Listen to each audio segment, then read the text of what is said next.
Καλησπέρα σας. Καλώς ήρθατε. Καλώς ήρθατε και εσείς οι διαδικτυακοί μας φίλοι. Είμαι η Δέσποινα Δροσάτου. Είμαι εκπαιδευτικός, για όσους δεν γνωρίζετε, καθηγήτρια αγγλικής γλώσσας και life coach και σύμβουλος σχολικής και φοιτητικής αυτοεκτίμησης. Θα μιλήσουμε σήμερα πώς να κρατήσουμε ισορροπία στις σχέσεις μας με τη συναισθηματική νοημοσύνη. Δηλαδή, θα δώσουμε ιδιαίτερη έμφαση να δούμε τι είναι αυτή η συναισθηματική νοημοσύνη που ακούμε στις μέρες μας να γίνεται λόγος. Νομίζω ότι όλοι θα έχετε ακούσει για το EQ, τη συναισθηματική νοημοσύνη. Προηγουμένως όμως, όταν ετοίμαζα αυτή την εισήγηση, συνέβη ένα γεγονός με μια μαθήτριά μου που θα ήθελα έτσι να το μοιραστώ μαζί σας και έκανα μια εισαγωγή πρωτού πάμε στην συναισθηματική νοημοσύνη, στην πολλαπλή νοημοσύνη του Howard Gardner. Λοιπόν, θα έρθουμε σε αυτό. Θα ήθελα όμως να σας αφηγηθώ αυτό που συνέβη εκείνη την ημέρα με τη μαθήτρια που μου έδωσε έτσι την αφορμή για να το ξεκινήσω από εδώ, το θεώρησα έτσι απαραίτητο, να δούμε τι είναι αυτή η πολλαπλή νοημοσύνη. Και γιατί στις μέρες μας έχουμε δώσει πάρα πολύ έμφαση στο IQ, στη νοημοσύνη και όχι σε άλλα πράγματα. Δηλαδή στο σχολείο, για παράδειγμα, βαθμολογούμε το IQ, το λογικό-μαθηματικό κομμάτι, δεν ξέρω, έκανα κάτι εδώ. Εκεί είστε μια χαρά. Ναι. Και τη γλωσσική και το γλωσσικό. Θα τα δούμε αυτά στην πορεία, τη γλωσσική και τη λογικο-μαθηματική. Αυτά είναι που βαθμολογούμε στο σχολείο και τα άλλα δεν τους δίνουμε σημασία, τα έχουμε κατά κάποιον τρόπο απορρίψει. Έρχεται λοιπόν η μαθήτριά μου εκείνη την ημέρα με κλάματα, αναμαλιασμένη, στα πρόθυρα της κρίσης πανικού και της λέω: εντάξει, ηρέμησε, λέω, δεν θα κάνουμε αθλητά σήμερα, θα το πιάσουμε λίγο το ζήτημα, να δούμε τι σου έχει συμβεί.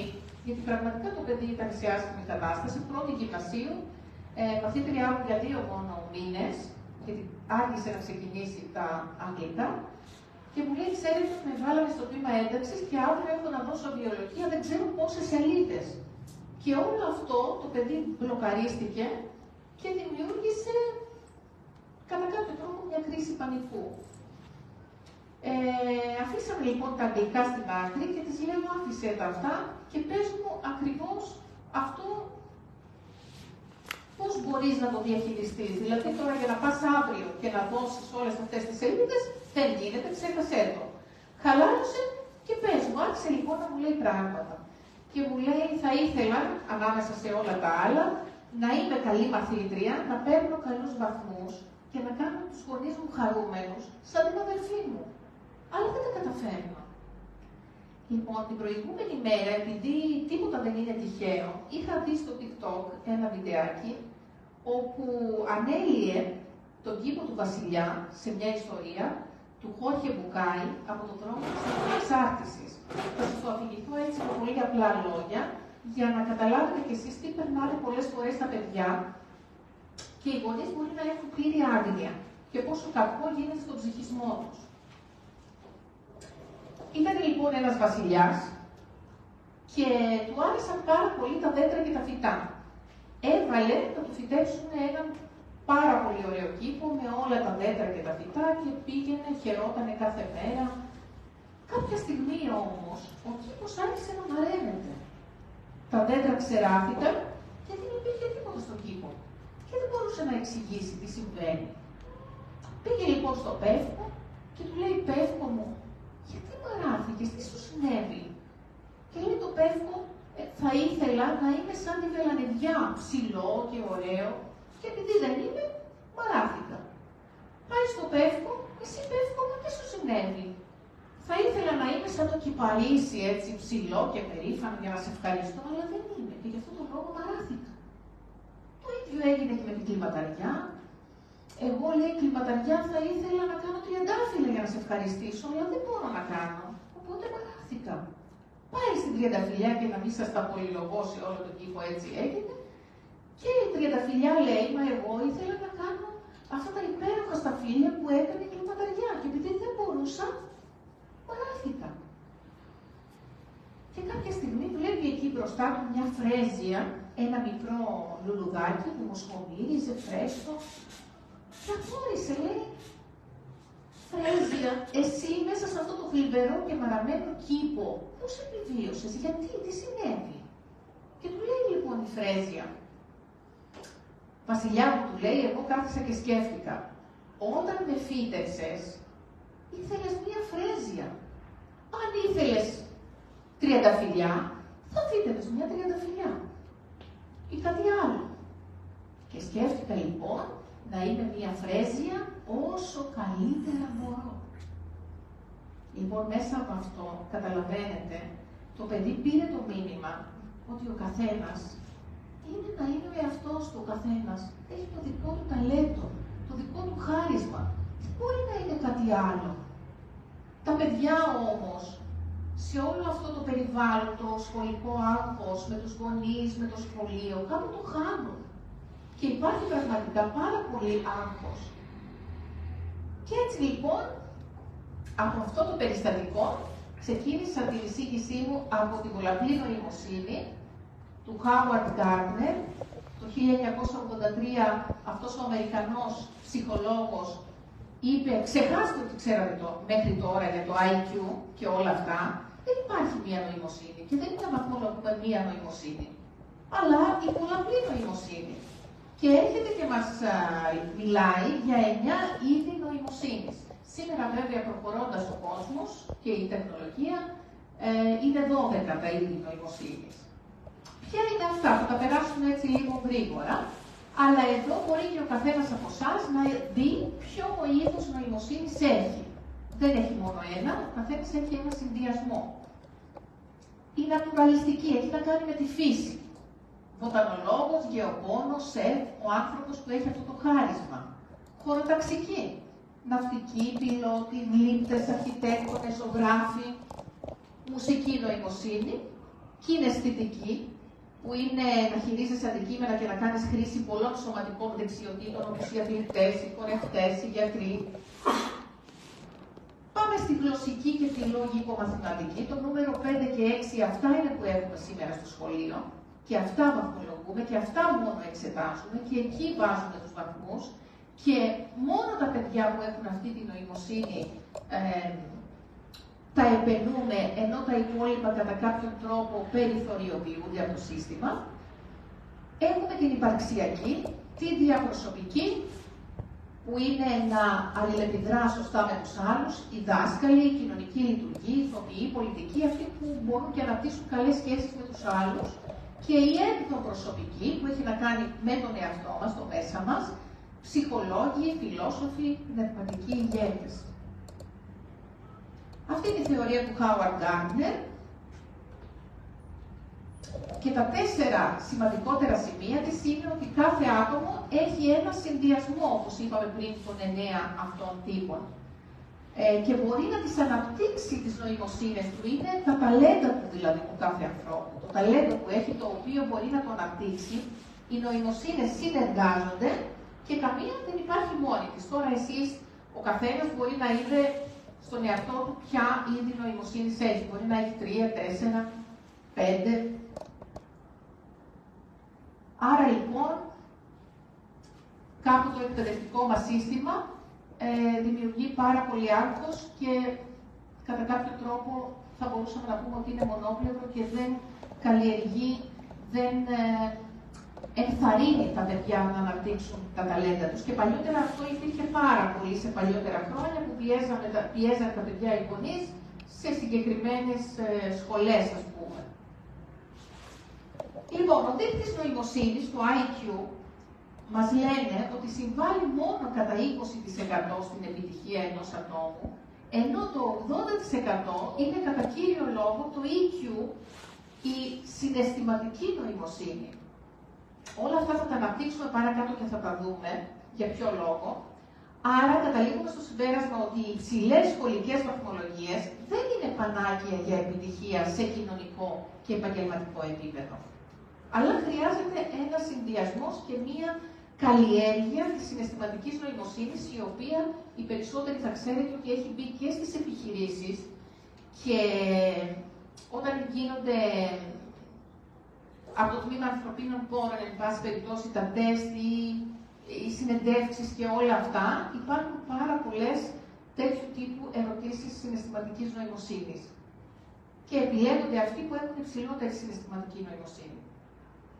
Θα δούμε για ποιους λόγους.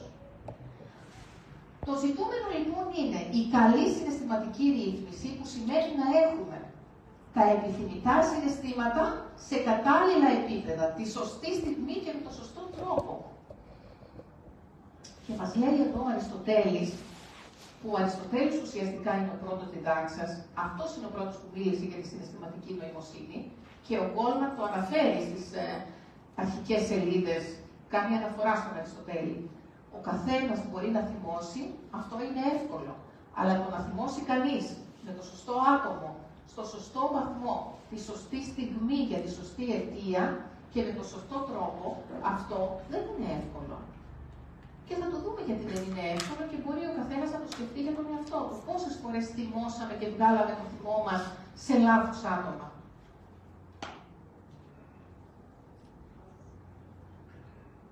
Εδώ τώρα έχουμε μια έρευνα, επίσημη έρευνα, της Global Emotions Report, που δημοσιεύεται κάθε χρόνο από το 2006 και διεξάγεται σε 140 χώρες με τη συμμετοχή 150.000 πολιτών.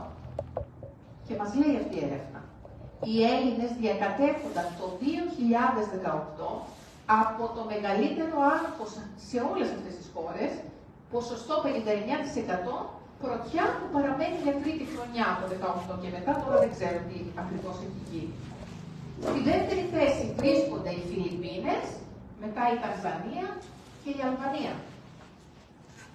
Η USA Today λέει ότι η Ελλάδα βρίσκεται στην κορυφή αυτής της λίστας από το 2012. Οικονομική κρίση. Φανταστείτε τώρα τι λαός είμαστε. Θυμωμένος, οργισμένος, φοβισμένος. Και πώς θα αντιμετωπίσουμε όλα αυτά στην καθημερινότητά μας. Ένας αγχωμένος και θυμωμένος άνθρωπος πώς θα συμπεριφερθεί και πώς θα επηρεάσει την κοινωνία. Εδώ είχα ένα βιντεάκι που δεν παίζει όμως. Θα σας το πω έτσι πολύ σύντομα, τον ντόμινο της συμπεριφοράς. Λέει ότι σπήρεις θα θερήσεις, έτσι λειτουργεί η ζωή. Και μας δείχνει αυτό το βιντεάκι έναν μάνατζερ που τον δαγκώνει ένα σκύλο το πρωί και φεύγει θυμωμένος, πηγαίνει στη δουλειά, βγάζει το θυμό του στους υφισταμένους, αυτοί βγάζουν στο άλλο το προσωπικό πιο κάτω, μετά μας δείχνει κάποιον από το κατώτερο προσωπικό που γυρίζει σπίτι και βγάζει το θυμό στη γυναίκα του και της ρίχνει και ένα χαστούκι. Η γυναίκα πηγαίνει στο παιδί να το διαβάσει, δεν διάβαζε, βγάζει το θυμό, το χτυπάει. Και μετά το παιδί βγαίνει έξω, βλέπει ένα σκύλο, του πετάει μια πέτρα και ήταν ο σκύλος εκείνος που το προκάλεσε. Τον ντόμινο. Ο ένας τον άλλον.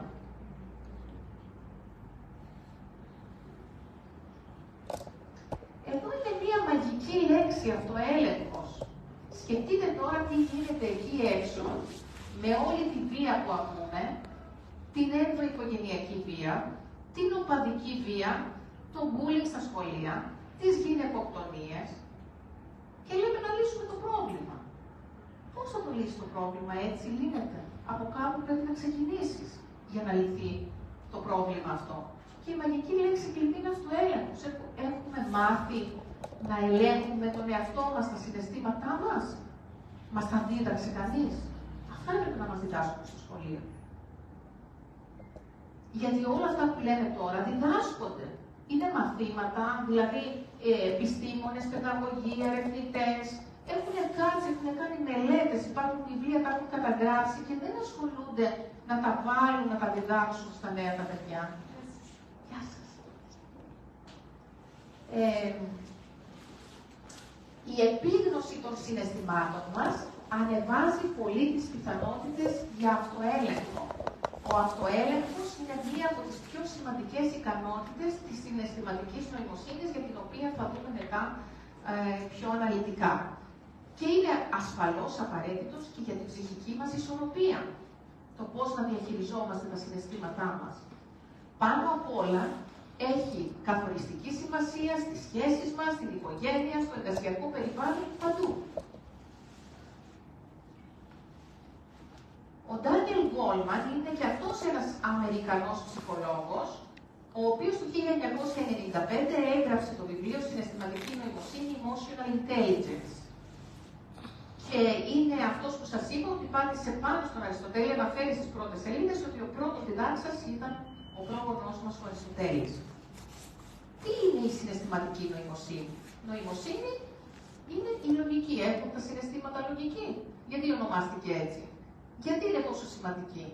Είπαμε γιατί είναι σημαντική η συναισθηματική νοημοσύνη, για να έχουμε καλύτερες σχέσεις. Και το θέμα μας εδώ είναι πώς θα κάνουμε καλύτερες σχέσεις, να έχουμε ισορροπία στις σχέσεις μας. Και το πιο ωραίο ερώτημα για μένα είναι το τελευταίο. Μπορούμε να την αυξήσουμε και με ποιους τρόπους? Γιατί κάποιοι λένε, μα εγώ δεν αλλάζω, έτσι γεννήθηκα, έτσι είμαι, αυτό. Όχι, όλα καλλιεργούνται. Βεβαίως, εδώ θα σας πω κάτι που και εγώ παλιότερα δεν το ήξερα, γιατί νόμιζα ότι όλοι οι άνθρωποι μπορούν να αλλάξουν. Λοιπόν, δεν μπορούν όλοι οι άνθρωποι να αλλάξουν. Γιατί? Ποιοι δεν μπορούν να αλλάξουν? Είναι εκείνοι που έχουν κάποια ψυχοπαθολογία, μας λένε οι ψυχολόγοι και οι ψυχίατροι. Για παράδειγμα, αυτοί που βρίσκονται στο φάσμα του αυτισμού, σύνδρομο Άσπεργερ, υψηλή δέπη, διαταραχή ελλειμματικής προσοχής. Οι άνθρωποι δηλαδή με την πολλή ανησυχία που μπορεί να παίρνουν και κάποια φάρμακα. Αυτοί λοιπόν οι άνθρωποι δεν μπορούν να αλλάξουν, γιατί θα δούμε μετά ότι δεν έχουν συναίσθηση. Δεν μπορούν να μπουν στη θέση του άλλου. Δεν μπορούν να καταλάβουν το σκέφτεται ο άλλος. Είναι μόνο το εγώ τους. Άρα λοιπόν υπάρχουν άνθρωποι που όντως δεν μπορούν να αλλάξουν, ό,τι και να τους πεις. Γιατί υπάρχει πρόβλημα. Δηλαδή, θα έχετε ακούσει ας πούμε για τον αυτισμό. Όταν ο αυτισμός είναι σε μεγάλα επίπεδα, ο άνθρωπος δεν είναι λειτουργικός. Υπάρχουν όμως οι άνθρωποι που είναι στο φάσμα και είναι ανάμεσά μας. Μπορεί να είναι οι γονείς μας, ο άντρας μας, να έχουν δηλαδή κάποιο πρόβλημα ή ναρκισσιστική διαταραχή. Αυτό το ναρκισσιστική διαταραχή, υπάρχουν πάρα πολλά βίντεο που θα μπορούσατε να δείτε στο YouTube, αν υπάρχουν άνθρωποι στο περιβάλλον σας που μπορεί να σας δυσκολεύουν. Και αυτοί δηλαδή έχουν πολύ μεγάλα θέματα στις σχέσεις με τους άλλους. Γιατί ακριβώς είναι αυτό που σας είπα, ότι δεν μπορούν να μπουν στη θέση του άλλου, με τίποτα όμως. Άρα λοιπόν υπάρχει ένα κομμάτι αυτό που είπαμε που έχουν ψυχοπαθολογία, το αφήνουμε στην άκρη, δεν μπορεί αυτό το μικρό ποσοστό να κάνει τίποτα. Οι υπόλοιποι όμως μπορούμε να αυξήσουμε τη συναισθηματική νοημοσύνη και ξέρετε κάτι, επειδή εγώ ασχολούμαι με παιδιά σαν σε συμβουλευτική και με γονείς, όταν μιλάω στους εφήβους, ας πούμε, και τους λέω κάποια πράγματα, αμέσως κάνουν το συνειρμό και λένε «Α, γι' αυτό ο συμμαθητής μου κάνει αυτό στην τάξη και το ένα και το άλλο». Δηλαδή, μόνο και μόνο που τα παιδιά θα πάρουν συναισθηματική παιδεία, θα μπορούν να αντιλαμβάνονται τη συμπεριφορά κάποιων συμμαθητών τους που τους κάνουν bullying ή το οτιδήποτε και να μπορούν να προστατευτούν. Να καταλαβαίνουν δηλαδή γιατί γίνεται αυτό. Οπότε, όπως και να έχει, η συναισθηματική νοημοσύνη διδάσκεται και είναι πάρα πολύ χρήσιμη. Λοιπόν, και εδώ σας έχω φτιάξει αυτό το... είναι οι 4 πυλώνες, κάποιοι λένε ότι είναι 5, εγώ το έφτιαξα έτσι σε 4 κομμάτια για να σας δείξω ότι είναι ένα τραπέζι, ας πούμε, φανταστείτε το... όλο αυτό, η συναισθηματική νοημοσύνη, και εμείς τώρα είπαμε σήμερα να μιλήσουμε γι' αυτό. Δηλαδή έχουμε ένα τραπέζι και πάμε να μιλήσουμε για το ένα το ποδαράκι. Είναι δυνατόν, αν τα άλλα δεν τα φτιάξουμε, είναι στον αέρα να σταθεί αυτό το πόδι, το τραπέζι με το ένα πόδι, δεν υπάρχει περίπτωση. Δηλαδή μπορεί να μας πούνε, να πάρουν συμβουλές, τι να κάνω για να έχω καλή σχέση, ξέρω εγώ, με τον άντρα μου, με τα παιδιά μου. Χιλιάδιο, όλα βοηθάνε. Αλλά αν ασχοληθούμε μόνο με αυτό, θα μπορέσει αυτό το τραπέζι να σταθεί όρθιο. Όχι, βέβαια. Όχι σίγουρα. Δεν υπάρχει περίπτωση. Άρα λοιπόν, να συμφωνήσουμε ότι από κάπου πρέπει να ξεκινήσουμε. Από πού όμως να ξεκινήσουμε? Θα ξεκινήσουμε από εδώ. Από τον εαυτό μας. Αν δεν τα πάμε καλά με τους άλλους, θα ξεκινήσουμε από τον εαυτό μας. Από το εγώ μας. Θα κάνουμε αυτοπροσία. Το γνώθι σε αυτόν. Και αυτό λέει δεν το είπε ο Σοκράτης, έμαθα τελευταία, αλλά ο Θαλής ο Μιλήσιος. Λοιπόν, ελληνικό όμως κι αυτό. Αυτογνωσία και αυτεπίγνωση. Τώρα, η αυτογνωσία πώς θα γίνει? Αυτά θα τα δούμε σιγά σιγά παρακάτω. Σας έχω, επειδή σήμερα το σεμινάριο είναι πολύ γενικό με όλα αυτά τα πράγματα και σε επόμενο σεμινάριο θα τα δούμε αναλυτικά, με ασκήσεις, με όλα αυτά τα πράγματα πώς γίνονται. Θα τα δούμε λοιπόν παρακάτω, πώς θα γίνει η αυτογνωσία, ώστε να έχουμε αυτεπίγνωση, να καταλαβαίνουμε εμείς ποιος είμαι, πού πάω και με ποιον. Αυτό είναι το ερώτημα, ποιος είμαι. Αυτά υπάρχει για να καταλάβετε πώς μαθαίνουμε τη γεωγραφία και μαθαίνουμε κάποια πράγματα και εδώ υπάρχει ύλη. Θα δουλέψουμε την υπαρξιακή μας βάση, τις αξίες μας, τις πεποιθήσεις μας, τι πιστεύουμε, είναι δικά μας, αυτά που πιστεύουμε. Ή μήπως τα έλεγε η μαμά και ο παπάς και τα πήρα και εγώ και μου κάνουν κακό. Και άλλα πράγματα. Και μετά θα περάσουμε στην αυτοδιαχείριση που είναι τα συναισθήματα. Θα το δούμε και αυτό. Και αφού δουλέψουμε με τον εαυτό μας, τη γνώση και τη δράση, θα πάμε μετά στην κοινωνική επίγνωση, κοινωνικές δεξιότητες, social skills. Είναι κάτι που ακούγεται πάρα πολύ. Δηλαδή, εδώ είναι και η ενσυναίσθηση που είπαμε πριν. Ενσυναίσθηση, δηλαδή να μπορώ να μπω στα παπούτσια του άλλου. Δεν μπορεί να έχω εγώ πάντα δίκιο. Για να μπω και στα παπούτσια του άλλου και να δω μήπως έχει δίκιο, μήπως είναι από τη μεριά του έτσι κάπως διαφορετικά. Και στο κάτω-κάτω μπορεί σε κάτι να μην συμφωνούμε σε ένα πράγμα. Θα συμφωνήσουμε ότι διαφωνούμε. Δηλαδή πρέπει να χαλάσουμε τη σχέση μας. Πάρα πολύ σημαντική η ενσυναίσθηση. Και στο τέλος θα πάμε στη διαχείριση σχέσεων, πώς θα φτιάξουμε τη σχέση μας με τους άλλους, αφού προηγουμένως όμως έχουμε κάνει όλη αυτή τη δουλειά. Φανταστείτε τώρα όλα αυτά που σας λέω εγώ τώρα που τα ακούτε από μένα, να μας τα είχαν διδάξει στο σχολείο. Γιατί και εγώ σαν εκπαιδευτικός πολλές φορές προβληματίστηκα επειδή είχα να κάνω με παιδιά, και εγώ μαμά μεγάλωσα 3 παιδιά, δηλαδή ψάχτηκα να δω πώς θα καλυτερεύσω σαν άνθρωπο, σαν μάνα, σαν δασκάλα, για να μην κάνω κακό στα παιδιά που έχω απέναντί μου. Οπότε άρχισα να ψάχνομαι για αυτόν ακριβώς τον λόγο, σαν μάνα και σαν εκπαιδευτικός. Φανταστείτε όμως να τα είχαμε μάθει αυτά όλα στο σχολείο. Άρα μπορούμε να κάνουμε κάτι να τα μάθουν τα παιδιά του τώρα, του σήμερα. Αυτά είναι τα χρήσιμα. Η συναισθηματική νοημοσύνη είναι μια νέα αντίληψη επιτυχίας και ένα σπουδαίο σχέδιο ζωής, σύμφωνα με όλα αυτά που είπαμε, και είναι χαρακτηριστικό των ανθρώπων που διαπρέπουν στην κοινωνική σφαίρα. Δηλαδή, οι άνθρωποι που έχουν αναπτύξει όλα αυτά που είπαμε, είναι πιο κοινωνικοί, πιο συνεργατικοί, ανοιχτοί, έχουν καλές σχέσεις, πετυχαίνουν στην εργασία τους, στις διαπροσωπικές τους σχέσεις, όλα αυτά τους βοηθάνε, δεν είναι θεωρία. Οικοδομούν υγιείς διαπροσωπικές σχέσεις, πετυχαίνουν στον χώρο εργασίας.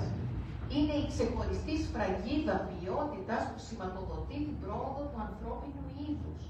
Και κατ' επέκταση εδώ θέλω να σας πω ότι η ηθική φιλοσοφία απορρέει και μέσα από τη συναισθηματική νοημοσύνη. Και όταν λέμε ηθική φιλοσοφία, τι σημαίνει? Δεν έχει να κάνει μόνο με κάποιοι, δηλαδή είμαι ηθικός ή είμαι καθώς πρέπει γι' αυτό. Όχι.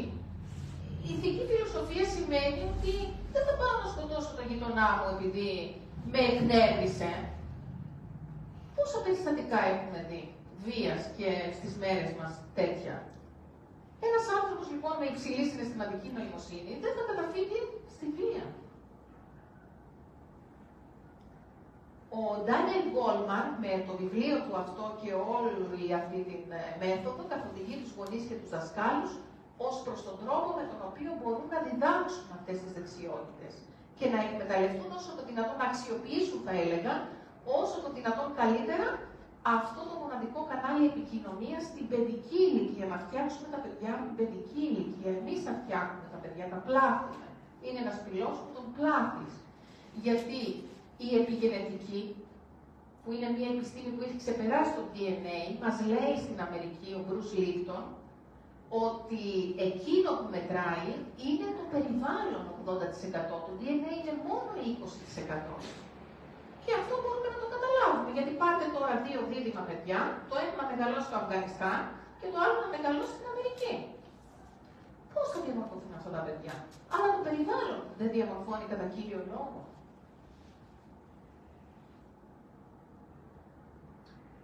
Λοιπόν, τώρα θα δούμε για τις διαπροσωπικές σχέσεις, τις σχέσεις μας μεταξύ μας.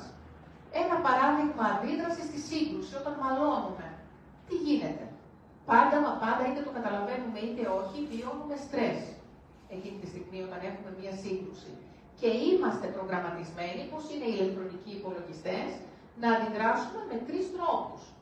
Είτε να αμυνθούμε, είτε να επιτεθούμε, είτε να παγώσουμε, να αποσυρθούμε, ή να αποσυρθούμε από το χώρο, ή να παγώσουμε. Να μην αντιδράσουμε καθόλου. Λοιπόν, αυτοί οι 3 τρόποι είναι. Το πρόβλημα όμως είναι ότι καμία από αυτές τις αντιδράσεις δεν μας βοηθάει στο να δημιουργήσουμε υγιείς σχέσεις με τους γύρω μας. Και εδώ χρησιμεύει η συναισθηματική νοημοσύνη και η ενσυναίσθηση, δηλαδή η ικανότητα του ατόμου να αντιλαμβάνεται τα συναισθήματά του, αλλά και τα συναισθήματα του άλλου. Και να μπορεί να διαχειρίζεται τη σχέση του, πάντα να μπαίνω στη θέση του άλλου. Και τώρα θα σας θέσω ένα ερώτημα. Τι λέτε εσείς, τα συναισθήματα υπάρχουν καλά και κακά συναισθήματα? Ναι. Εγώ δεν θα το πω. Υπάρχουν, μπορούμε να τα χαρακτηρίσουμε καλά, κακά, ευχάριστα, δυσάρεστα, αρνητικά, θετικά, τα χαρακτηρίζουμε. Όμως, ο θυμός, για παράδειγμα, μπορεί να σου δείξει ότι πρέπει να βάλεις όρια. Κάτι σου δείχνει. Ο φόβος μπορεί να θέλει να σε προστατεύσει. Δηλαδή, αν θέλεις να περάσεις απέναντι στον δρόμο, έχεις τον φόβο, μην κοιτάς, μην έρθει κάποιο αυτοκίνητο, εννοείται ότι σε προστατεύει. Μέχρι ένα ορισμένο σημείο. Τα συναισθήματα είναι να τα χρησιμοποιούμε, κάτι που θέλουν να μας πούνε, είναι αγγελιοφόροι, σαν εσωτερική πηξίδα. Δηλαδή, τι θέλει να μου πει αυτό το συναίσθημα, αλλά πρώτα απ' όλα είναι να καταλάβω το συναίσθημα. Εγώ πολλές φορές έχω ρωτήσει τους μαθητές μου κάτι που γίνεται, πώς νιώθεις, δεν ξέρω. Αυτό το είχα και εγώ όταν ήμουν μικρή. Δεν ήξερα τι είναι τα συναισθήματα, πραγματικά. Πρέπει όμως να ξέρουμε τι συναίσθημα νιώθουμε και να μην το καταπιέζουμε, όχι κάτω από το χαλί. Γιατί αν δεν το διαχειριστούμε το συναίσθημα, ξέρετε ότι το σώμα αργά ή γρήγορα θα φέρει τον λογαριασμό. Δηλαδή, αν καταπιέζω και βάζω, το στομάχι θα πονάει ή θα πάω κάτι χειρότερο. Χειρότερες ασθένειες. Επομένως, δεν τα καταπιέζουμε τα συναισθήματα. Πρέπει να τα ακούμε και να τα διαχειριζόμαστε. Τι θέλει να μου πει, τι χρειάζεται να κάνω, άρα κάτι πρέπει να κάνουμε για να φύγει αυτό το συναίσθημα. Γιατί ένα συναίσθημα το έχουμε για όλη μας τη ζωή. Όχι. Για λίγο. Το ακούμε, το διαχειριζόμαστε, έφυγε. Αν το κρατήσουμε για όλη μας τη ζωή, θα έχουμε θέμα, όπως είπαμε. Όσο πιο πολύ δεν ακούμε τα συναισθήματά μας, τόσο πιο πολύ απομακρυνόμαστε από τον πραγματικό μας εαυτό. Δηλαδή, δεν δείχνω το θυμό μου στον άντρα μου για να έχω καλή σχέση μαζί του, για παράδειγμα. Δεν είμαι όμως εγώ ο πραγματικός μου εαυτός, υποκρίνομαι. Θάβοντας τα δυσάρεστα συναισθήματα, όπως είπαμε και πριν, αυτά και γιγαντώνονται, γίνονται ασθένεια. Συμπέρασμα. Τα συναισθήματα μας στέλνουν μηνύματα για το αν κάτι στη ζωή μας πάει καλά ή όχι. Να μάθουμε να τα ακούμε, να τα λαμβάνουμε υπόψη μας. Και μία πολύ ωραία άσκηση είναι να κρατάμε ημερολόγια των συναισθημάτων στην τσάντα μας. Πάντα υπάρχει ένα ερέφισμα, δηλαδή έγινε κάτι που μου προκάλεσε κάτι ή σκέφτηκα κάτι. Δηλαδή πάντα το συναίσθημα έχουμε ή ένα γεγονός που έγινε ή μια σκέψη που κάναμε, οπότε έρχεται το συναίσθημα και μετά έχουμε μια αντίδραση.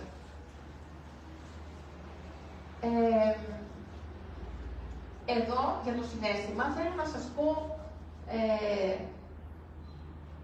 ένα πολύ απλό παράδειγμα να σας μείνει για το συναίσθημα.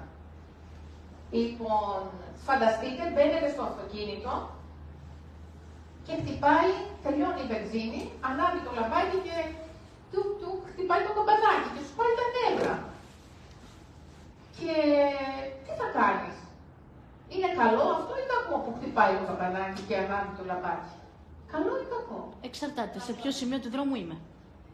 Αν είμαι κοντά σε βενζινάδικο, δόξα τω Θεώ, προλαβαίνω. Ναι, αν δεν είμαι. Καλό είναι σίγουρα. Καλό Έχεις είναι κάποια σίγουρα. χιλιόμετρα. Α, εντάξει τότε, είμαι καλά. Σε προειδοποιεί και σου λέει θα κάνεις κάτι, θα βάλεις βενζίνη. Είμαι καλά.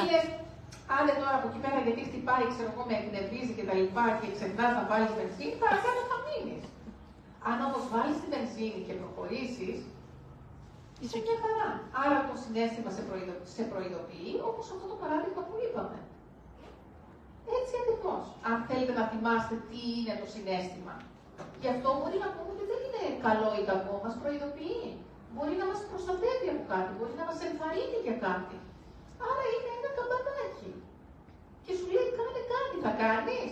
Εντάξει, άμα δεν κάνεις θα μείνεις πιο κάτω. Και πού βοηθάει το ημερολόγιο συναισθημάτων? Το ημερολόγιο σε βοηθάει για να καταγράψεις, να πεις νιώθω τι νιώθω. Νιώθω θυμό με αυτό που έγινε, που μου είπε, ας πούμε, ο προϊστάμενός μου, εγώ θύμωσα. Αν δεν μπορούμε να προσδιορίσουμε τα συναισθήματά μας, δηλαδή δεν έχουμε μάθει να τα αναγνωρίζουμε. Πιο κάτω σας έχω ένα τροχό συναισθημάτων που μπορείτε στο ίντερνετ να μπείτε και να το δείτε και σιγά σιγά αρχίζουμε και τα μαθαίνουμε. Δεν είναι. Στην αρχή κανείς μας δεν ξέρει. Και εγώ προσωπικά είχα πλήρη άγνοια όταν ήμουν μικρή από συναισθήματα. Σιγά σιγά όμως τα μαθαίνουμε. Οπότε με τον τροχό των συναισθημάτων μπορείς να βοηθηθείς και να δεις τι νιώθω τώρα. Νιώθω αυτό.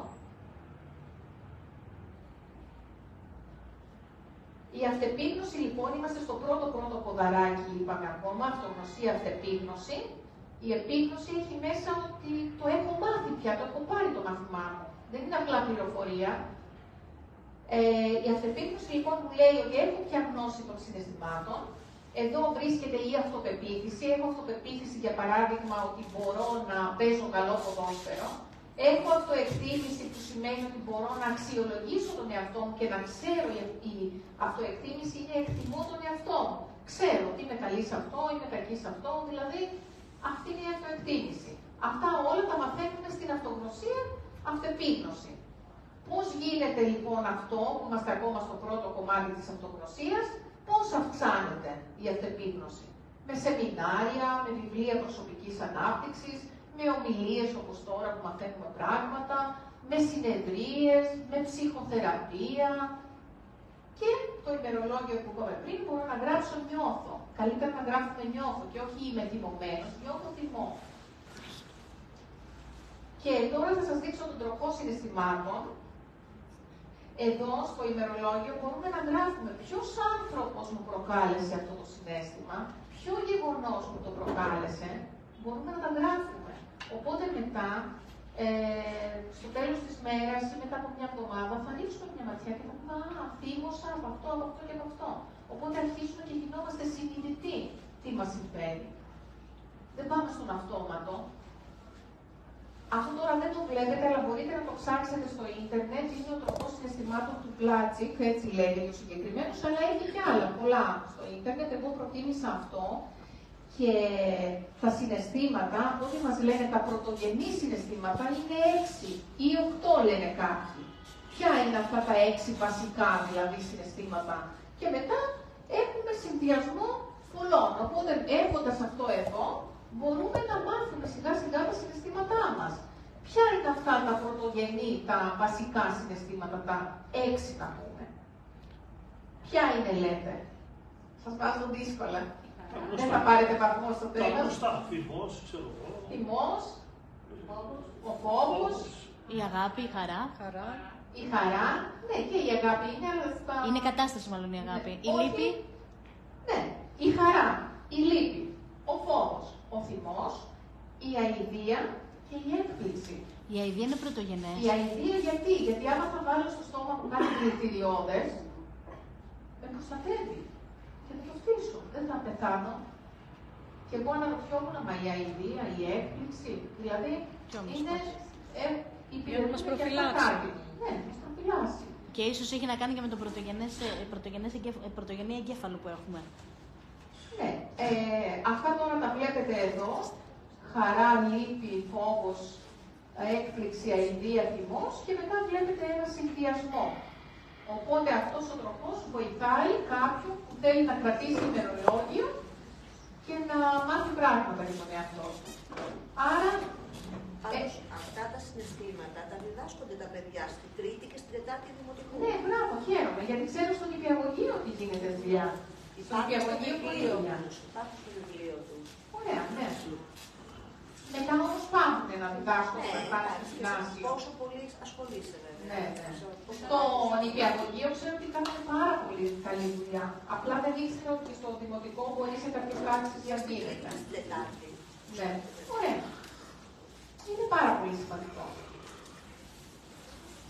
Λοιπόν, η αυτοδιαχείριση. Αφήσαμε λοιπόν πίσω το πρώτο πόδι που είναι η αυτογνωσία, αυτεπίγνωση και είπαμε πώς γίνεται. Και είπαμε ένα πρώτο κομμάτι ότι μπορούμε να ξεκινήσουμε με ένα ημερολόγιο και να κάνουμε μία καταγραφή. Να χρησιμοποιούμε την αυτεπίγνωση που ήδη τώρα την έχουμε για να βλέπουμε πώς συμπεριφερόμαστε και να μην γινόμαστε έρμεα των συναισθημάτων μας. Να διαχειριζόμαστε πιο αποτελεσματικά κρίσιμες καταστάσεις, την αλλαγή, το στρες, τις συγκρούσεις, να ελέγχουμε τα συναισθήματά μας, ώστε να μην επιδρούν αρνητικά στη σχέση μας και στην εργασία μας. Ένας άνθρωπος με ανεπτυγμένη την ικανότητα της αυτοδιαχείρισης δεν ξεσπάει το θυμό του όπου βρει. Έχει μάθει να τον διαχειρίζεται, τον ακούει και τον διαχειρίζεται. Ενώ βρίσκει αποτελεσματικούς τρόπους για να ανακατευθύνει και να διαχειριστεί τα συναισθήματά του. Τα συναισθήματα τα μαθαίνουμε, ποια είναι, τι νιώθω και τα διαχειριζόμαστε, είπαμε. Τελειώνουμε με αυτά, πάμε παρακάτω. Μετά θα ξανανιώσουμε ένα συναίσθημα. Αλλά αν θα είναι ότι ο τάδε άνθρωπος μου το προκαλεί τη συγκεκριμένη στιγμή που θα μου πει κάτι, εγώ θα έχω επίγνωση και θα λέω για κάτσε. Τι γίνεται εδώ, δηλαδή θα κάνω τους συνειρμούς στο μυαλό μου. Εφόσον έχω αποκτήσει αυτεπίγνωση, καταλαβαίνω μετά τι μου γίνεται. Δεν πάω στον αυτόματο. Η αυτοδιαχείριση περιλαμβάνει τις ικανότητες για αξιοπιστία, αυτοέλεγχο, προσαρμοστικότητα, πρωτοβουλία, προσανατολισμό προς την επίτευξη στόχων. Πάρα πολύ σημαντικό και αυτό, γιατί πολλοί άνθρωποι μπορεί να έχουν αναβλητικότητα, να θέλουν να κάνουν κάτι και να μην το κάνουν ποτέ. Και αυτό σχετίζεται με αυτά τα πράγματα, για να πετύχουν κάποιους στόχους. Τώρα, τι μπορεί σε κάποιες δύσκολες στιγμές με τα συναισθήματα να μας βοηθήσει, όταν είναι έντονα τα συναισθήματα, μπορεί να κάνουμε κάποιες διαφραγματικές αναπνοές. Αυτά με τη γιόγκα και με μαθαίνονται ή στο ίντερνετ ποιες είναι οι διαφραγματικές αναπνοές, είναι πιο βαθιές αναπνοές. Γιατί όταν η αναπνοή μας είναι ρηχή και είναι στο στέρνο, τότε δείχνει ότι έχουμε άγχος και αυτό δεν βοηθάει. Έτσι. Οπότε, μας βοηθάνε οι αναπνοές αυτές να χαλαρώσουμε. Επίσης, μπορούμε να κρατήσουμε ένα ημερολόγιο ευγνωμοσύνης. Η ευγνωμοσύνη έχει να κάνει πάρα πολύ με το να είμαστε παρόντες και παρούσες στην στιγμή αυτή, στο παρόν. Δηλαδή, αυτή τη στιγμή εγώ, για ποια πράγματα είμαι ευγνώμων. Μπορεί κάποια πράγματα στη ζωή μου να μην πάνε καλά, να μην είναι καλά, για όλους συμβαίνει αυτό. Αλλά, για να κάτσω να δω, ποια είναι τα καλά που έχω. Έχω την υγεία μου αυτή τη στιγμή, στέκομαι εδώ μπροστά σας. Έχω ένα σωρό πράγματα, μια λίστα που μπορώ να κάτσω κάθε βράδυ, να κάνω ένα ημερολόγιο ευγνωμοσύνης. Θα μου πείτε τώρα πολλοί άνθρωποι δεν κάθονται να καταγράψουν, λένε άνθρωποι στο μυαλό μου. Αν θέλετε να κάνετε δουλειά με τον εαυτό σας, πάρτε χαρτί και μολύβι. Χωρίς χαρτί και μολύβι δεν κάνουμε δουλειά με τον εαυτό μας.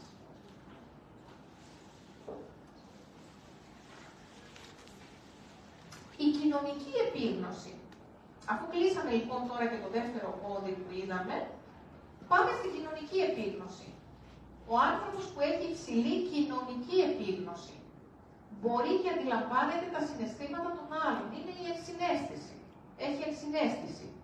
Μπαίνει στη θέση του άλλου και μπορεί να δει τα πράγματα από την οπτική γωνία του άλλου. Μπορεί και δείχνει κατανόηση αυτός ο άνθρωπος, γιατί μπορεί και αντιλαμβάνεται ότι ο λόγος που φέρεται ο άλλος μπορεί τελικά να μην έχει σχέση με τον ίδιο, αλλά να είναι φορτωμένος από κάτι άλλο. Οπότε θα του δώσει χώρο και θα του πει: ωραία, ηρέμησε τώρα και θα τα πούμε σε λίγο. Δεν θα κάτσουμε να σκοτωθούμε τώρα μεταξύ μας. Ποιος έχει δίκιο? Γιατί αυτό παίζει πάρα πολύ με το δίκιο. Γενικώς. Λοιπόν, σχετίζεται με το πόσο καλός είσαι να διαβάζεις τους άλλους, να τους καταλαβαίνεις, να μπαίνεις στη θέση τους και να αντιλαμβάνεσαι με ακρίβεια όχι μόνο τι λέει ο άλλος λεκτικά, αλλά και ο τρόπος που το λέει, το ύφος του, η γλώσσα του σώματός του. Αυτά όλα διδάσκονται. Που βλέπετε τώρα δεν είναι κάτι περίεργο, δηλαδή η γλώσσα του σώματος, οι κινήσεις μας, γιατί πολλές φορές άλλα μπορεί να λέμε και το σώμα μας άλλα λέει.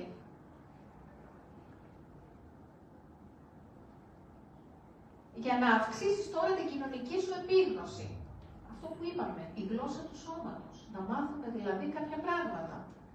Άρχισε να παρατηρείς τη φωνή του άλλου, το σώμα του, το βλέμμα του. Όλα παίζουν ρόλο. Αλλά όπως καταλαβαίνετε πρέπει να έχουμε καλή πρόθεση. Να έχουμε καλή πρόθεση και διάθεση να ασχοληθούμε με τον άνθρωπο που έχουμε απέναντί μας, όποιος και αν είναι αυτός. Το παιδί μας, να του δώσουμε χρόνο, το σύντροφό μας, στο γραφείο μας, έτσι. Να εστιάζουμε στο εδώ και τώρα και οτιδήποτε έχουμε, μπορεί να γίνει, ας πούμε, ένα γεγονός που είχε γίνει παλιότερα. Εμείς εστιάζουμε, έχουμε να λύσουμε αυτό το τώρα. Δεν θα φέρουμε και το άλλο και τότε που είχε γίνει αυτό και την άλλη που είχε γίνει το άλλο. Ξέρετε τώρα τι γίνεται σε τέτοιες περιπτώσεις. Άστα εκείνα. Έχουμε ένα θέμα να λύσουμε. Ποιο? Αυτό. Να μείνουμε στο εδώ και τώρα. Η ενεργητική ακρόαση. Η ενεργητική ακρόαση είναι πάρα πολύ σημαντική. Να κάτσεις με προσοχή και να ακούσεις τον άλλον τι έχει να σου πει και όχι να περιμένεις να το έχεις εδώ, προτού τελειώσει. Α, ξέρεις κι εγώ αυτό έπαθα. Όχι. Κάτσε με προσοχή και άκουσέ τον να σου τα πει. Άκουσέ τον όμως. Και αν δεν κατάλαβες τι έχει να σου πει, κάνε διευκρινιστικές ερωτήσεις. Θέλεις να πεις αυτό, εννοείς αυτό, γιατί μπορεί να μην κατάλαβες. Πολλές φορές δηλαδή άλλα λέει ο ένας και άλλα καταλαβαίνει ο άλλος. Κάνε μία διευκρινιστική ερώτηση. Εννοούσες αυτό, μπορεί να μην το κατάλαβες. Και μετά δημιουργούνται ένα σωρό παρεξηγήσεις. Και πάντα θέλει ο άλλος. Ο άλλος είναι ο κακός. Εμείς είμαστε οι καλοί. Δεν ξέρουμε όμως ότι και εμείς είμαστε οι κακοί στην ιστορία κάποιου άλλου. Πάντα. Αν θέλει ο άλλος, δεν θέλουμε ποτέ εμείς. Αν θέλει πάντα ο άλλος. Λοιπόν, διαχείριση σχέσεων. Το τέταρτο ποδαράκι μας, εδώ στο τραπέζι μας για να το στήσουμε, αναφέρεται σε κοινωνικές δεξιότητες που μας επιτρέπουν να διαχειριζόμαστε τις επιδράσεις με τους άλλους. Ποιες είναι αυτές οι δεξιότητες? Το είπαμε και πριν. Η ικανότητά μας να επικοινωνούμε με σαφήνεια με τους άλλους. Όχι άλλα να λέει ο άλλος και άλλα να καταλαβαίνει ο άλλος. Η ηγεσία, ουσιαστικά αυτά τα πράγματα είναι να διαπραγματευόμαστε, να διαχειριζόμαστε αποτελεσματικά τις συγκρούσεις, να εμπνέουμε και να παρακινούμε τους άλλους, να κάνουμε τους άλλους να νιώθουν άνετα.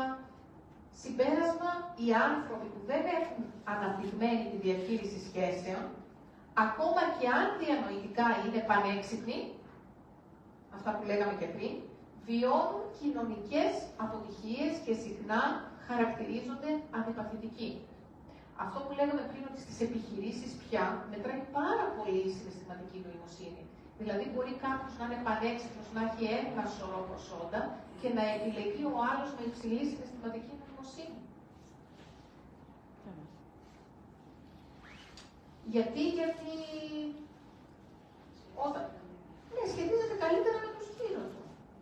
Οπότε μπορεί να διαχειριστεί και στο περιβάλλον, αν είναι manager, ας πούμε, συγκρούσεις, προβλήματα και τέτοια, να μπορέσει να τα διαχειριστεί καλύτερα. Ενώ κάποιος που μπορεί να είναι, ξέρω εγώ, ευφυΐας και είναι μπροστά σε έναν υπολογιστή και δεν καταλαβαίνει τι γίνεται γύρω του, πώς θα τα κάνει αυτά τα πράγματα. Για να αυξήσεις την ικανότητα διαχείρισης σχέσεων, τι άλλο μπορείς να κάνεις? να ζητήσεις ανατροφοδότηση από τους άλλους.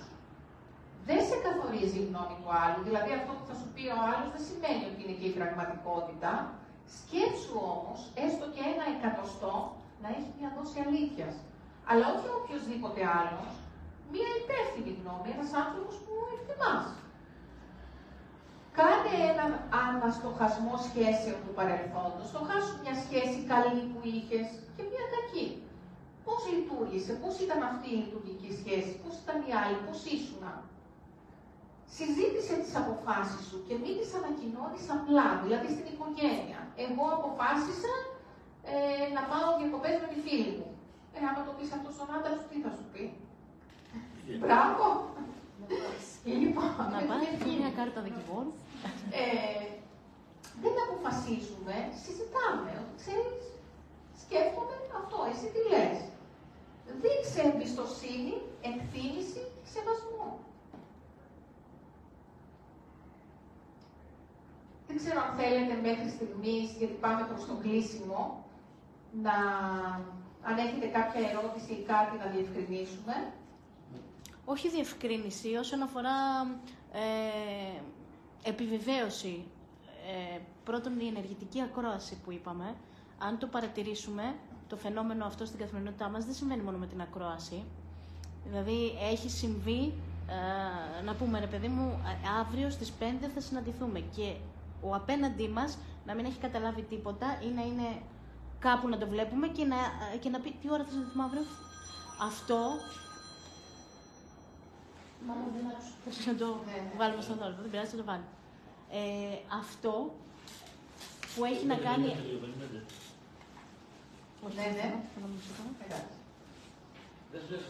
Ναι, εντάξει. Αυτό που έχει να κάνει με το κατά πόσο μας ενδιαφέρει και ο απέναντί μας και όχι μόνο οι σκέψεις που έχουμε γεννήσει στο μυαλό μας. Και το δεύτερο κομμάτι, κάποια στιγμή είπαμε στην πρώτη μας γνωριμία με όλο αυτό που μας λέτε, για τα συναισθήματα και το χαλί. Να μην παραφράζεται ή να μην ερμηνεύεται μάλλον η ευγένεια, η συναισθηματική νοημοσύνη και η κατοχή της ως αδυναμία. Δηλαδή το φαινόμενο της καθημερινότητας σε πολλούς ανθρώπους είναι το εξής, ότι π.χ. η κυρία Δροσάρτου μου έκανε αυτό, αλλά δεν μου είπε κάτι, εντάξει μωρέ δεν το κατάλαβα, δεν έκανα, έλα μωρέ δεν λέει τίποτα η Δέσποινα, ή πάντα είναι ευγενική με το χαμόγελο.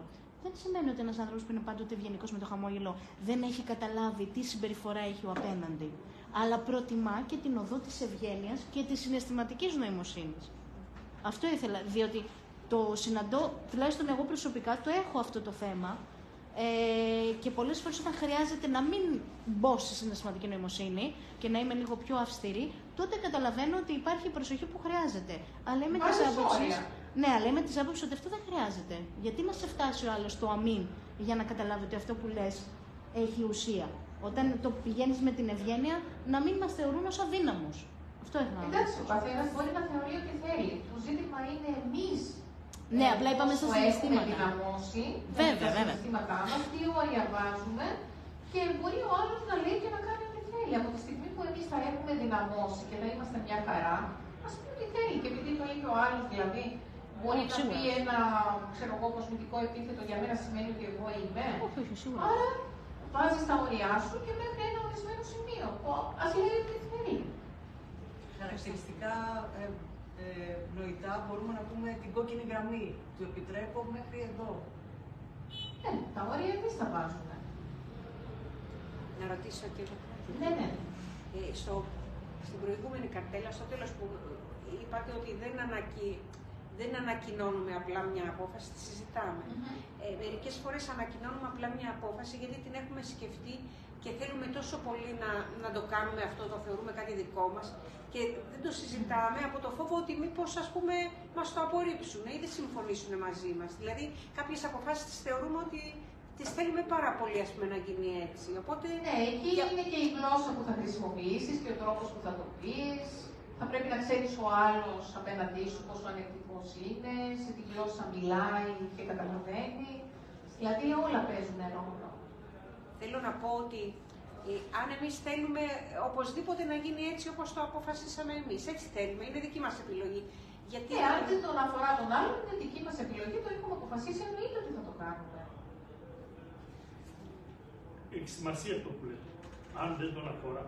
Τις περισσότερες φορές τον αφορά, αλλά τον αγνοούμε. Αλλά δευτερευόντως.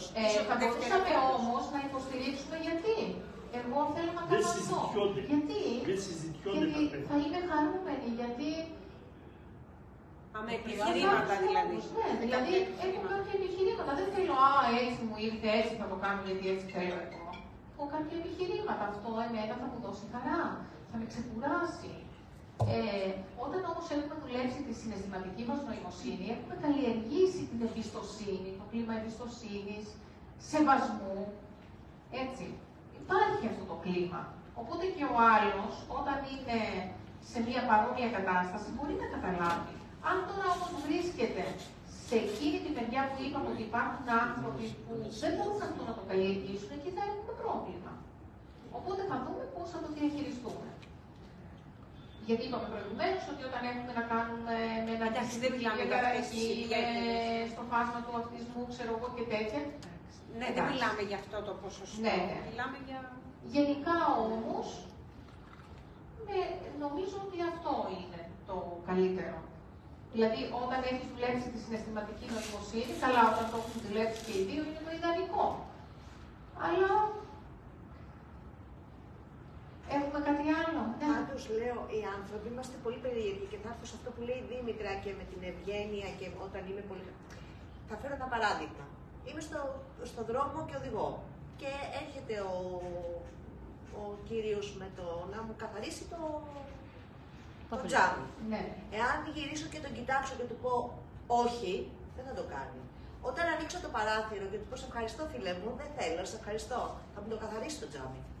Δηλαδή, εκεί κάπου οι άνθρωποι το χάνουμε λιγάκι.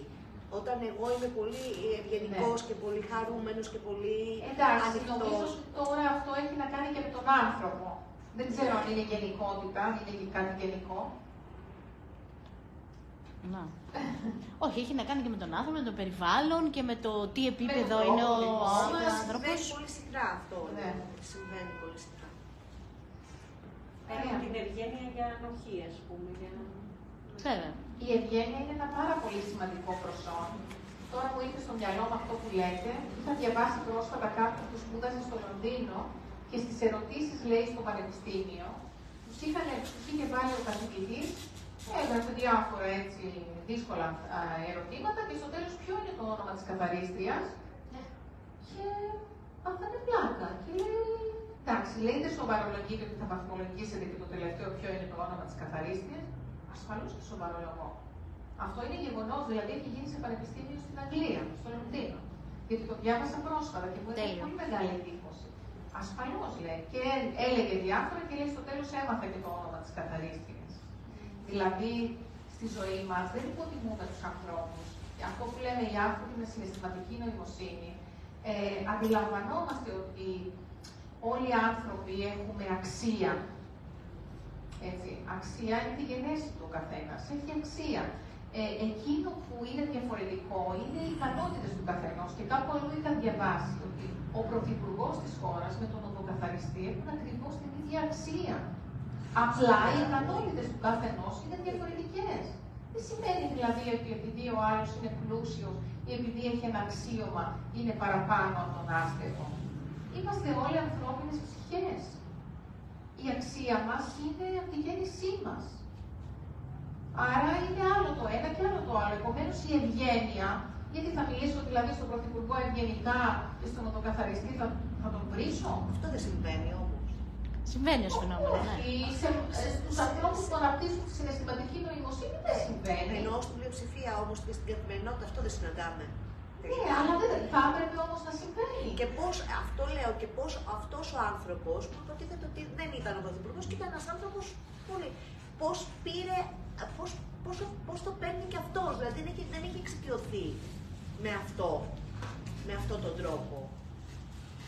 Λοιπόν, για να το κλείσουμε, το συμπέρασμα είναι αυτό που βγάλαμε από όλα αυτά που είπαμε, ότι η συναισθηματική παιδεία είναι ζωτικής σημασίας για την ανθρωπότητα και το κόστος της συναισθηματικής αγγραμματοσύνης, γιατί αυτό ακριβώς είναι το αντίθετο αυτό που λέγαμε για τις συμπεριφορές, όταν λείπει η ευγένεια, είναι μεγάλο.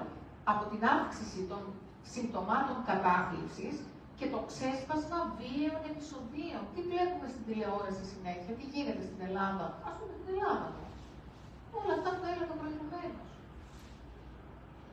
Οπαδική βία, νέα παιδιά σκοτώνονται μεταξύ τους. Ενδοοικογενειακή σε πάρα πολύ μεγάλο βαθμό που δεν έχει βγει προς τα έξω, πάρα πολύ μεγάλη ενδοοικογενειακή και ψυχοσυναισθηματική, όχι μόνο σωματική. Έτσι, τα μεγαλύτερα εγκλήματα γίνονται μέσα στις οικογένειες. Δυστυχώς, είναι η πραγματικότητα αυτή. Και τα παιδιά ποιος θα διαμορφώνει, ποιος θα πλάθει σαν χαρακτήρες, γιατί τα παιδιά τα πλάθουν, έτσι. Ποιος? Πρώτα η οικογένεια και μετά έρχεται το σχολείο να καλύψει πράγματα. Αλλά το πρώτο περιβάλλον, οι πρώτοι διδάξαντες είναι οι γονείς. Όταν οι γονείς όμως δεν είναι και αυτοί εκπαιδευμένοι, είναι θύματα θυμάτων κι αυτοί, γιατί και οι γονείς τους δεν ξέρανε, έτσι δημιουργείται ένας φαύλος κύκλος. Και θα σας θέσω ένα ερώτημα. Ένας άνθρωπος που έχει κακοποιηθεί, αν δεν κάνει δουλειά με τον εαυτό του, πώς θα είναι έξω? Ένας άνθρωπος που έχει πάρει πάρα πολύ αγάπη και είναι χορτασμένος από αγάπη, θα βγει έξω να σκοτώσει, να κλέψει, να κάνει το οτιδήποτε? Ένας άνθρωπος που έχει πάρει αγάπη, έχει μεγαλώσει με αποδοχή και με αγάπη και με ότι αξίζεις γι' αυτό που είσαι. Αυτό θέλουμε να πάρουν τα παιδιά από τους γονείς τους και από τους δασκάλους και μετά το ευρύτερο περιβάλλον, το κοινωνικό και το εργασιακό. Το κυνήγι της ευτυχίας, που είναι όλο αυτό που είπαμε, μας αφορά όλους και η συναισθηματική παιδεία αποτελεί έναν πολύ ισχυρό σύμμαχο. Επομένως, χρειαζόμαστε εκπαίδευση. Αυτό είναι το συμπέρασμα. Όπως σας είπα, η συναισθηματική νοημοσύνη διδάσκεται. Και διδάσκεται σε όλες τις ηλικίες. Καλό είναι να ξεκινάμε από τα μικρά παιδιά. Υπάρχουν ιδιωτικά σχολεία, ξέρω, που κάνουν προγράμματα αυτογνωσίας. Το δουλεύουν λίγο το κομμάτι αυτό. Αλλά εφόσον αυτό θα γίνει οργανωμένα, ή μπορεί να γίνει μέσα από συλλόγους γονέων, σχολές γονέων. Προσωπικά είναι και ο τομέας που μου αρέσει πάρα πολύ, γιατί είμαι εκπαιδευτικός 30 χρόνια και πραγματικά αυτό το κομμάτι το αγαπάω πάρα πολύ. Χρειαζόμαστε σαν κοινωνία αυτό. Έτσι, χρειαζόμαστε εκπαίδευση. Δεν είναι να κυνηγήσουμε το έγκλημα, τον παραβάτη. Έτσι. Είναι να φτιάξουμε το σωστό τον άνθρωπο και όχι να φτάσουμε να γίνει παραβάτης για μένα. Γιατί εμείς οι δάσκαλοι που έχουμε στα χέρια μας αυτά τα παιδιά, φανταστείτε τώρα αυτοί που βγάζουν την παραβατική συμπεριφορά, κάποτε ήταν δικοί μας μαθητές. Δηλαδή το λέω και ανατριχιάζω.